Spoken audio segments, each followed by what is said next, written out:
Hello മക്കളെ, ഇത്തവണത്തെ നമ്മുടെ എക്സാമിന് നമ്മുടെ ഫുഡ് ഫോർ ഹെൽത്ത് എന്ന് പറയുന്ന ചാപ്റ്ററിൽ നിന്നും ഇമ്പോർട്ടൻ്റ് ആയിട്ടുള്ള കുറച്ച് ക്വസ്റ്റ്യൻസ് ആണ് മിസ് ഈ ഒരു വീഡിയോയിലൂടെ പറഞ്ഞു തരാനായിട്ട് പോകുന്നത്. അപ്പോൾ എല്ലാവരും ആദ്യം മുതൽ അവസാനം വരെ ഈ ഒരു വീഡിയോ കറക്റ്റായിട്ട് തന്നെ കാണണം. മിസ് ഇപ്പോൾ പറഞ്ഞു തരാൻ പോകുന്ന ക്വസ്റ്റ്യൻസ് എന്തായാലും നമുക്ക് എക്സാമിന് ചോദിക്കാൻ വളരെയധികം സാധ്യത കൂടുതലാണ് എന്ന് നമുക്ക് ഉറപ്പിച്ച് പറയാൻ പറ്റുന്ന ടൈപ്പ് ഓഫ് ക്വസ്റ്റ്യൻസ് ആണ്. അപ്പോൾ എല്ലാവരും ആദ്യം മുതൽ അവസാനം വരെ ഈ ഒരു വീഡിയോ വളരെ കൃത്യമായിട്ട് തന്നെ കാണാനായിട്ട് ശ്രമിക്കാം. ഓക്കെ, റെഡി ആണല്ലോ? അപ്പോൾ ഫസ്റ്റ് ക്വസ്റ്റ്യൻ മിസ് തരുന്നതിന് മുന്നേ ഇത് ഏതാ അവസ്ഥ എന്ന് മനസ്സിലായോ? രാത്രിയിൽ നമുക്ക് മര്യാദയ്ക്ക് കാഴ്ച കാണാൻ പറ്റാത്ത അവസ്ഥ, അതിനെയാണ് നമ്മൾ എന്ത് പറയുക? ഇതിനെയാണ് നിശാന്തത അഥവാ നൈറ്റ് ബ്ലൈൻഡ്നെസ് എന്ന് പറയും അല്ലേ. അപ്പോൾ നൈറ്റ് ബ്ലൈൻഡ്നെസ് ഉള്ളവർക്കൊക്കെ എന്തായിരിക്കും? ഇതേപോലെ ആയിരിക്കും രാത്രിയിലത്തെ കാഴ്ചകളൊക്കെ കാണാനായിട്ട് സാധിക്കുക. ഓക്കെ, അപ്പം ഇങ്ങനെ പല പല അസുഖങ്ങൾ നമ്മൾ പഠിച്ചിട്ടുണ്ട് അല്ലേ. അപ്പോൾ ഈ നമ്മുടെ ടെക്സ്റ്റ് ബുക്കിൽ ഈ ഒരു ടേബിൾ ഉണ്ട്. വൈറ്റമിൻ എയുടെ കുറവ് മൂലം night blindness, difficult to see in dim light, dim ലൈറ്റിൽ നമുക്ക് കാഴ്ചകളൊന്നും കാണാൻ സാധിക്കില്ല. വൈറ്റമിൻ ബിയുടെ mouth sores, lesions in mouth ആയിരിക്കും ഉണ്ടാവുക, അതായത് വായിൽ വ്രണങ്ങളായിരിക്കും ഉണ്ടാവുക. വൈറ്റമിൻ സിയുടെ കുറവ് മൂലമാണ് സ്കർവി എന്ന് പറയുന്ന അസുഖം ഉണ്ടാവുക, അത് മോണയിൽ പഴുപ്പും രക്തസ്രാവവും ആയിരിക്കും ഉണ്ടാവുക. വൈറ്റമിൻ ഡിയുടെ മൂലം കണ്ണ് അഥവാ നമ്മൾ എന്ത് പറയും? റിക്കറ്റ്സ് എന്ന് പറയും. ഇത് ബോൺസ് ഒക്കെ നല്ലോണം ബ്രിട്ടിൽ ആവാനും ബെൻഡ് ആവാനൊക്കെ കാരണമാകും. ദെൻ അയണിൻ്റെ കുറവ് മൂലമാണ് അനീമിയ എന്ന് പറയുന്ന അസുഖം ഉണ്ടാകുന്നത്. അത് ബ്ലഡൊക്കെ കുറഞ്ഞ് ഭയങ്കര പെയിൽ വെള്ളറിയായിട്ടായിരിക്കും ഇരിക്കുന്നുണ്ടാവും. ദെൻ അയണിൻ്റെ കുറവ് മൂലം ഗോയിറ്റർ അല്ലേ, നമ്മുടെ ത്രോട്ടൊക്കെ സ്വെല്ല് ചെയ്തിരിക്കും അല്ലേ, തൊണ്ടയുടെ ഭാഗം എന്ത് ചെയ്യും? ഇങ്ങനെ മുഴച്ചിരിക്കും. അപ്പോൾ ഇത്രയാണ് ഇതേ കണ്ടോ പല പല അസുഖങ്ങൾ. ഇതാണ് നമ്മുടെ ഗമ്മിലുണ്ടാകുന്ന ബുദ്ധിമുട്ട്.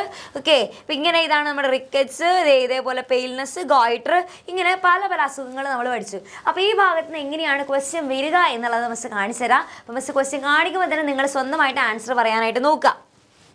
ഫസ്റ്റത്തെ എന്താണ്? ഫസ്റ്റത്തെ ഇവിടെ ഒരു കുട്ടിയുടെ രണ്ട് കുട്ടികളുടെ സിംറ്റംസ് കൊടുത്തിട്ടുണ്ട്. അസുഖം ഏതാണ് എന്നുള്ളത് കണ്ടുപിടിക്കണം. അതിൽ ആദ്യത്തെ അസുഖം എന്ന് പറഞ്ഞു കഴിഞ്ഞാൽ എന്താണ് മക്കളെ? ആദ്യത്തെ അസുഖം എന്ന് വെച്ച് കഴിഞ്ഞാൽ ഇവിടെ mouth sores pus and bleeding of gums ആണ്. അതായത് എന്തൊക്കെയാണുള്ളത്? വായിൽ വ്രണങ്ങളുണ്ട്, മോണയിൽ പഴുപ്പും രക്തസ്രാവവും. ഏതായിരിക്കും? നമ്മൾ നേരത്തെ കണ്ട അസുഖം അല്ലേ? ഏതായിരുന്നു മക്കളെ? നമ്മൾ സ്കർവി കണ്ടില്ലേ?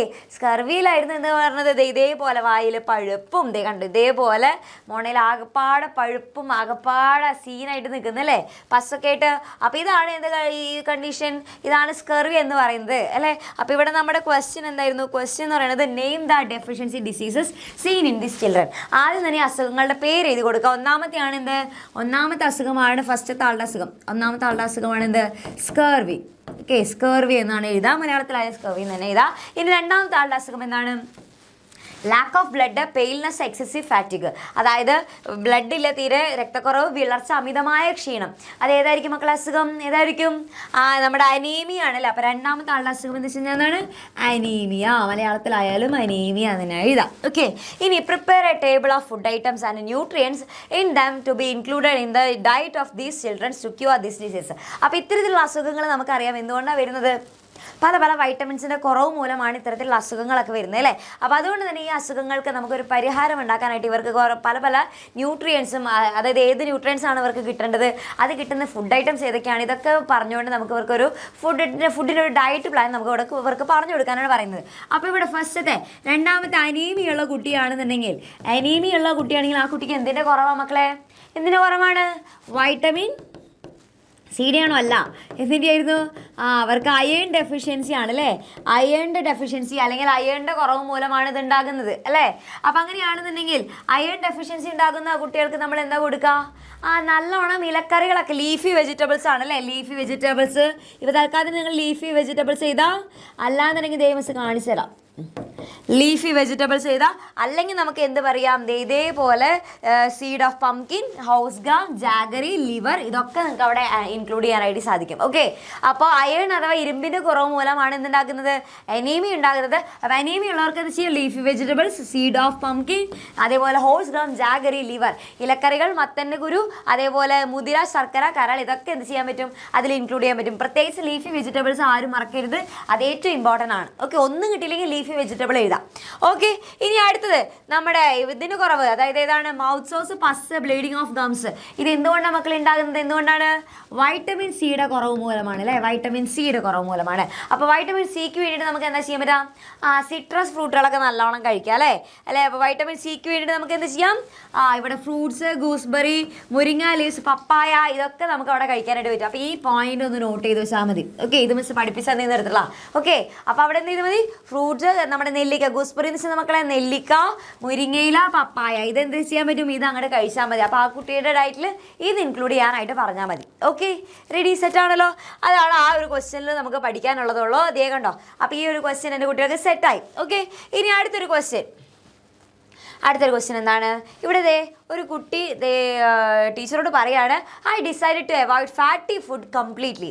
അപ്പോൾ ടീച്ചർ, അതായത് എന്താ പറയുന്നത്, ടീച്ചർ ഞാൻ തീരുമാനിച്ചത് കൊഴുപ്പടങ്ങിയിട്ടുള്ള ഭക്ഷണങ്ങൾ ഇനി ഞാൻ ജന്മണയെ കഴിക്കില്ല, അത് ഞാൻ നിർത്തി എന്ന് പറയുന്നു. അപ്പോൾ ടീച്ചർ എന്ത് പറയുന്നു? ഇല്ല, പാടില്ല, അങ്ങനെ ചെയ്യാൻ പാടില്ല എന്നാണ് പറയുന്നത്. അപ്പോൾ ഇവിടെ നമ്മുടെ ക്വസ്റ്റ്യൻ അതാണ്, കുട്ടിയുടെ അഭിപ്രായത്തോട് ടീച്ചർ വിയോജിക്കാൻ കാരണം എന്തുകൊണ്ടാണ് ടീച്ചർ അങ്ങനെ ചെയ്യാൻ പാടില്ല എന്ന് പറയാനുള്ള കാരണം? എന്തുകൊണ്ടാണ് മക്കളെ?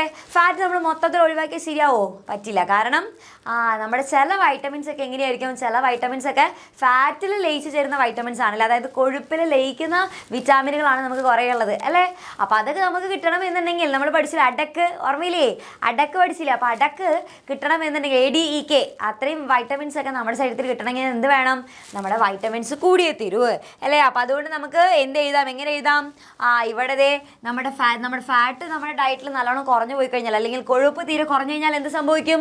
ഒന്നാമത്തെ കാര്യം, നമ്മുടെ നെർവ്സിൻ്റെയും റെഡ് ബ്ലഡ് സെൽസിൻ്റെ ഒക്കെ അത് എന്ത് ചെയ്യും? എഫക്ട് ചെയ്യും അല്ലേ. അതായത് നമ്മുടെ ചുവന്ന രക്താണുക്കളുടെയും അത് നാടികളുടെയൊക്കെ ആരോഗ്യത്തിന് എന്ത് ചെയ്യും? അതിൻ്റെയൊക്കെ ആരോഗ്യമൊക്കെ നഷ്ടപ്പെടും. പിന്നെ അതേപോലെ തന്നെ ഫാറ്റ് സോലബിൾ ആയിട്ടുള്ള വൈറ്റമിൻസ് ഉണ്ടല്ലോ, അതായത് കൊഴുപ്പിൽ ലയിക്കുന്ന ചില വിറ്റാമിനുകൾ ഉണ്ട് അല്ലേ. അതാണ് ഏതൊക്കെ? ADEK, അടക്കെന്ന് ആലോചിച്ചാൽ മതി അല്ലേ. ADEK ഇത്രയും വൈറ്റമിൻസ് നമുക്ക് നമുക്ക് ശരീരത്തിൽ കിട്ടണമെന്നുണ്ടെങ്കിൽ എന്ത് വേണം? ഒരു മിനിമം അളവിലെങ്കിലും ഫാറ്റ് വേണം. ഓക്കെ, അപ്പോൾ അതുകൊണ്ട് നമ്മുടെ ഫാറ്റ് മൊത്തത്തിൽ ഒഴിവാക്കുക എന്ന് പറയുന്നത് ഒരിക്കലും ചെയ്യാൻ പാടില്ല എന്ന് പറയും കേട്ടോ. അപ്പോൾ ഇത് വളരെ ഇമ്പോർട്ടൻ്റ് ആണ്. ഇത് എന്തായാലും എക്സാമിന് ചോദിക്കും. ഇത് ഷുവർ ക്വസ്റ്റ്യൻ ആണ്. ഓക്കെ, എന്തായാലും എക്സാമിന് ചോദിക്കുന്ന ടൈപ്പ് ഓഫ് ക്വസ്റ്റ്യൻ ആണ്. ഇനി ലാസ്റ്റത്തെ ഒരു ക്വസ്റ്റ്യനും കൂടെ നമുക്ക് നോക്കി നോക്കാം.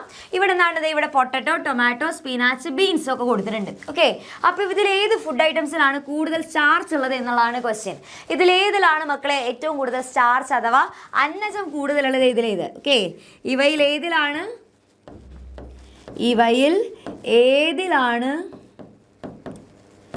അന്നജം കൂടുതലുള്ളത്? ഏതിലാണ് മക്കളെ? ഇവിടെ ആരൊക്കെയുണ്ട്? പൊട്ടറ്റോ ഉണ്ട്, ഉരുളക്കിഴങ്ങുണ്ട്, ടൊമാറ്റോ, തക്കാളി ഉണ്ട്, സ്പിനാച്ച്, ചീരയുണ്ട്, ബീൻസ് ഉണ്ട്. അപ്പോൾ ഇതിലാർക്കാണ് മക്കളെ ഏറ്റവും കൂടുതലായിട്ട് സ്റ്റാർച്ച് നല്ലോണം അടങ്ങിയിട്ടുണ്ടാവുക? നമ്മൾ പഠിച്ചിട്ടുള്ള ഏതിലായിരുന്നു? ഇതിൻ്റെ ഏടെ ആൻസർ ഏതാണ്?